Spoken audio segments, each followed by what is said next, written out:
Simone Soggiu, mister delle giovanili dell'Antiochiense Calcio, siamo alla nuova stagione ormai inoltrata, 2018-2019, facciamo un po' il punto sulla situazione. Ciao Renato, innanzitutto benvenuto da noi. Abbiamo iniziato questa nuova stagione, abbiamo iniziato la settimana scorsa anche il campionato del 7 contro 7 con i Pulcini, che racchiude 2 annate, il 2008-2009 e anche il 2010, per la precisione sono 3 annate.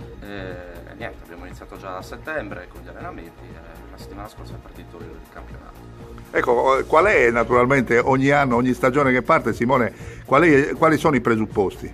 I presupposti sono quelli di far crescere questi ragazzi dal punto di vista calcistico e non solo, anche dal punto di vista educativo, dal punto di vista insomma, del bambino, la crescita in totale del bambino. Soprattutto sotto il profilo dell'educazione, immagino. Esattamente, sì, proprio l'educazione che è quell'aspetto che stiamo curando con la società e con Mister Pietro in particolare, l'educazione.